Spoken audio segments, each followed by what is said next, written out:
안녕하세요. 오늘은 산업재해 사건에 대해서 조금 이야기를 드리려고 합니다. 이 사건은 저희가 소송을 통해서 업무상 재해로 인정된 사례이고 언론 보도도 조금 많이 났었습니다. 맥도날드라는 패스트푸드점에서 60대 여성 노동자가 일을 하시다가 뇌출혈이 발생을 했고 화장실에서 쓰러진 상황에서 좀 늦게 발견이 되면서 좀 출혈이 많이 지속이 돼서 이 좌측 부분에 마비가 발생했었던 사건인데요. 공단에서는 이제 실제로 근무한 시간이 짧았다라는 이유로 업무상 재해가 아니라고 했는데 법원 거쳐가지고서는 이 마감 업무로 변경되는 과정에서 갈등이나 그리고 60대 노동자가 일을 하기에는 이게 업무 강도나 이런 것들이 높았다라고 봐서 한재가 맞다 이렇게 승인된 상황입니다. 이 사건처럼 뇌출혈 같은 경우는 빨리 발견이 되면은 후유증이 많이 없는데 늦게 발견됐을 때는 후유증이 남거나 아니면 사망에 이르는 상황들도 많이 있습니다. 이 사건도 좌측 편마비가 발생한 상황인데 이 업무상 재해 같은 경우는 요양기간이 다 끝나면 그러니까 치료가 다 끝이 나면은 장애로 넘어갑니다. 더 이상 치료가 효과가 없다거나 증상이 고정됐을 때 장애라고 하는데요. 이 사건도 이제 적극적인 치료를 몇 년 받으시다가 장애로 넘어갔습니다. 근데 등급이 5급이 나왔습니다. 그래서 5급의 의미는 몸이 좀 불편하긴 하지만 쉬운 일은 할 수 있다라는 것인데요. 좌측 편마비 때문에 사실 이분은 혼자서 걸기가 굉장히 어렵습니다. 그리고 인지장애나 이런 것들 때문에 제가 보기에는 실제로 일을 하기는 굉장히 힘들다라고 생각이 들었는데 공단에서는 5급으로 판정을 해서 이 부분에 대해서 이의제기를 좀 진행을 했었고 심사 청구 결과 장애 등급을 3급으로 상향한다라는 그런 처분이 있었습니다. 3급은 이제 업무를 더 이상 수행할 수는 없다라는 등급인데요. 그래서 이 사건에 대해서 조금 더 말씀드리겠습니다.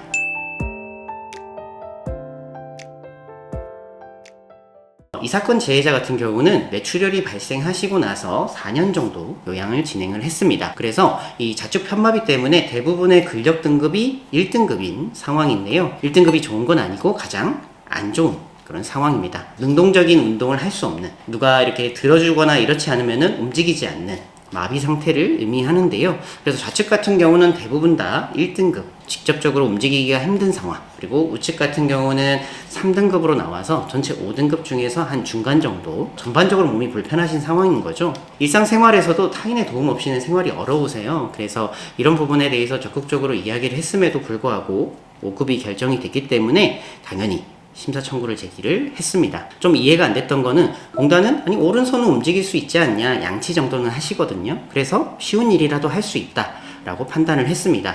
근데 실제로 재해자분은 침대에서 혼자서 일어나시기도 어렵습니다.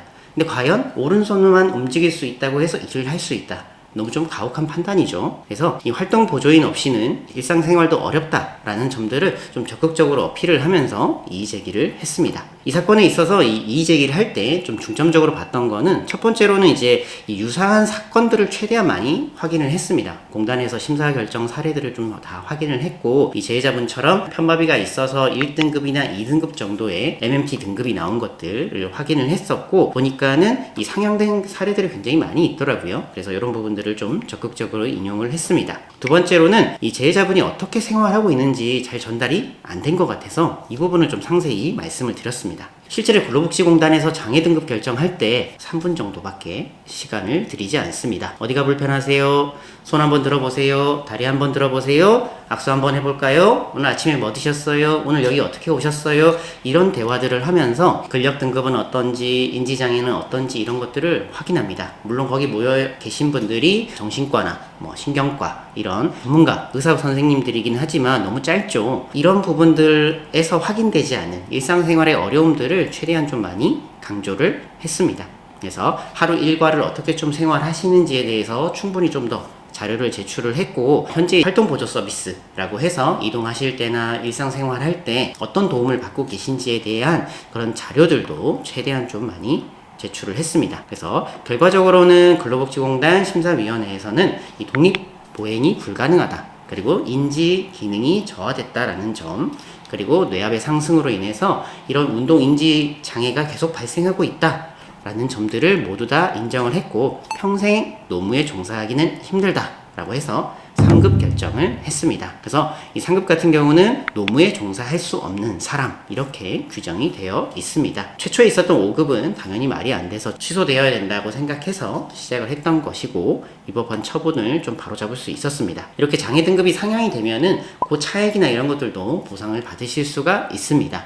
그리고 장애 7급 이상인 경우에는 연금을 받으시기 때문에 향후에 이제 생활하시면서 계속 이 금액을 받으실 수 있다라고 생각하시면 될 것 같고, 이 장애 등급 관련해서 마지막으로 한 가지만 말씀드리고 마치려고 하는데요. 장애 등급 잘 받게 해드릴게요 하면서 이렇게 저에게 수임료나 이런 것들을 요구하는 경우들이 종종 있습니다. 물론 연계되어 있는 병원들이 있는 그런 상황에서는 진단서는 잘 받을 수 있겠죠. 뭐 높은 등급으로. 하지만 그 내용이 그대로 공단에서 결정하진 않습니다. 별도의 심사나 심의를 거치기 때문에 이 진단서를 잘 받는다고 해서 중요한 건 아닙니다. 그래서 장애 등급을 잘 받게 해준다 이런 말만 믿고 막 성공보수를 막 20%, 25% 이렇게 주는 계약은 최대한 하지 않는 것이 좋다라고 말씀을 드리고 싶고요. 그래서 이 합당한 장애 등급을 받기 위해서는 기본적인 뭐 의학 지식이나 장애의 개념, 다양한 사례 이런 것들을 충분히 이해를 하고 접근을 해야 되는 것이지, 뭔가 아는 병원이 있다, 아는 의사가 있다 이렇다고 해서 다 되는 것은 아니라는 점을 꼭 말씀드립니다. 그래야 거액의 성공 보수를 나중에 주게 되는